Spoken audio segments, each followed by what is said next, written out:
Hello, I'm Daniel Burley, Project Manager for the Brisbane International Cruise Terminal. For this presentation, I'll be joined by Michael Kelleher, Senior Maritime Engineer for Arup, and Peter Kastrup, Principal Engineer for Shoreline Civil and Marine Consulting. This presentation discusses the marine design of the Brisbane International Cruise Terminal and the challenges and constraints that were overcome to develop the first purpose-built cruise terminal in Australia for mega cruise ships. This presentation will discuss the location of the terminal, typical cruise terminal layout, site constraints, basis of design, marine design layout, wharf construction, and at the end of the presentation, show a visualization of the terminal. Touching first on the location, Brisbane is the capital of the state of Queensland and is on the east coast of Australia. Approximately 75% of the state's population lives within 2 hours drive of Brisbane. This makes it well positioned to cater for cruisers along the east coast of Australia, particularly into the Great Barrier Reef to the north and into the Pacific Islands, with 7-day, 3-island itineraries achievable base porting out of Brisbane. The site itself is located on the north side of the mouth of the Brisbane River, and whilst there are some challenges, geographically this is the most suitable location in Brisbane. There are 3 critical reasons why a site at the mouth of the river was required. The depth of the river, just upstream of this location, are the Lytton Rocks. They limit vessels that have a draft of over 9.1 metres. The width of the river, upstream of this location, does not enable vessels greater than 270 metres in length to turn around. Currently, the largest cruise vessel is 363 metres.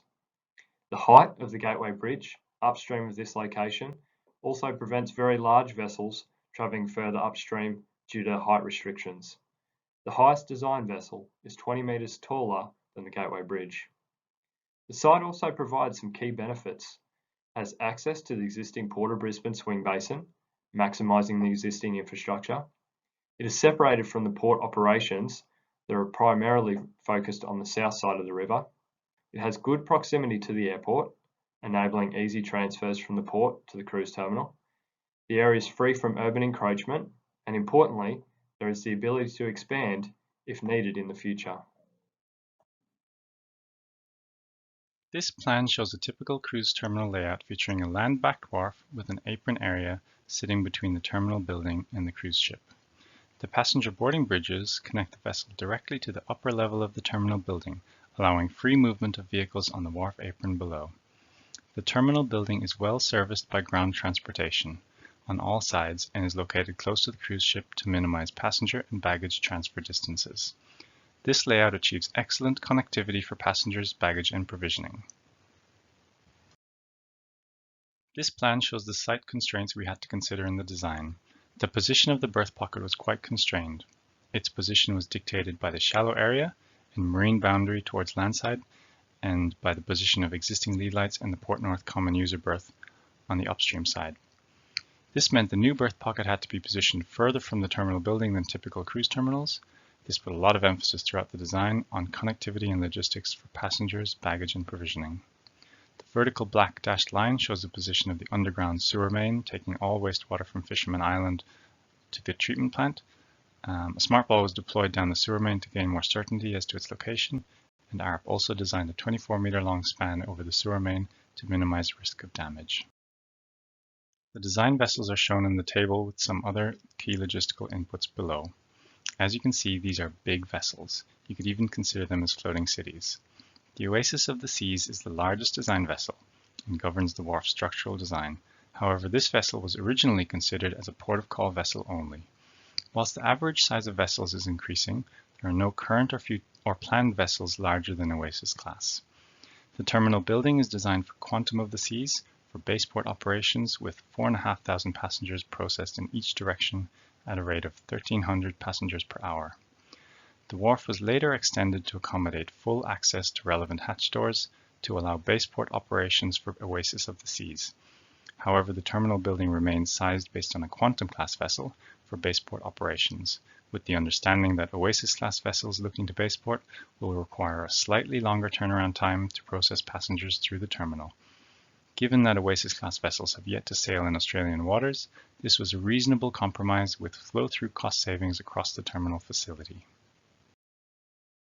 This is an overview of the typical vehicles using the wharf on a day-to-day basis. These include special baggage train towing vehicles, 5-ton forklifts, container handling equipment such as side loaders, and heavy rigid trucks. A range of cranes and other vehicles were also considered, and their impact on structural design and capital cost assessed against the ability to provide flexible operations. In general, the wharf is designed for a 30 kPa loading. Here we can see the initial wharf layout from the concept phase. The initial wharf was 200 meters long with two distinct areas, the wide wharf on the left-hand side and the narrow wharf on the right-hand side.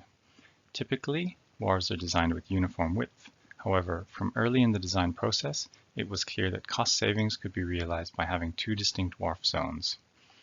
The wide wharf is the primary zone for consolidating and loading provisions and baggage for favored portside berthing.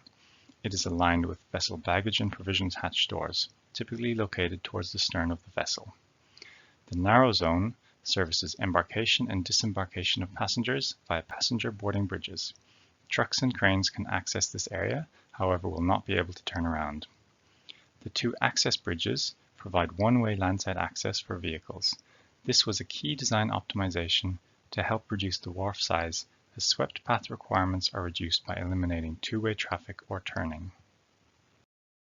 Hi, I'm Peter Kastrup, and here you see the final wharf layout. This was determined after having worked through the details of all the constraints and requirements for the marine design, but also the overall logistics and operations requirements. You'll notice that the downstream access bridge is angled and that the elevator walkway alignment has been refined. The wide wharf section was significantly reduced in length based on logistics analysis, with an example shown in the top right corner here. The final narrow wharf section was 12.5 by 140 meters long. This includes an extension of 8 meters to allow base porting of Oasis-class vessels. This optimized wharf layout was achieved via close collaboration with the port, stakeholders and designers, as key decisions required agreement from the relevant parties due to their interest in the operation of the facility. The BICT marine design was dependent on several constraints and challenges. The wharf location was governed by a number of site-specific drivers, as mentioned before, such as navigation and a cost-efficient location based on the depth available. The wharf layout was developed by a detailed analysis of the functional and operational requirements based on the design vessels and vehicles. Logistical and mooring analysis provided surety that functional and operational requirements would be met with a reduced wharf area and by removing two of the proposed mooring dolphins. This was achieved by close collaboration from the port, operational staff, key stakeholders, designers, and relevant other parties. This slide shows the overall final site layout. As you can see, the bottom right-hand corner is very tight, as we wanted to push the terminal building as close to the wharf while allowing sufficient space for the proposed operations to take place to turn around each vessel on time. Ultimately, we pushed the wharf as far upstream and landward as possible, with the navigation aids, clearance, and available depth being the key constraints. The layout also allowed for a practical delineation of the maritime security area at deck level, shown here in the orange colors. Here we have a fresh image from the construction on site.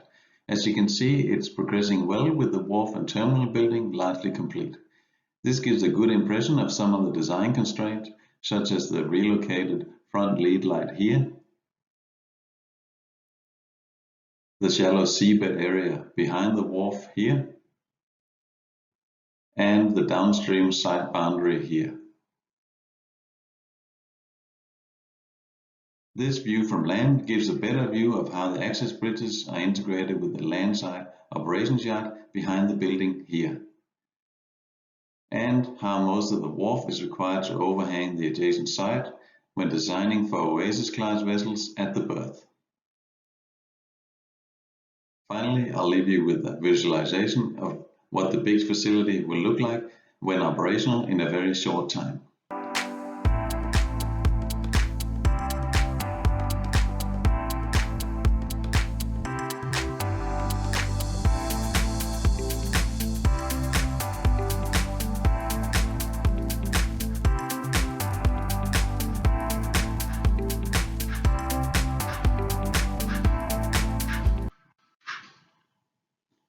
you very much for your time.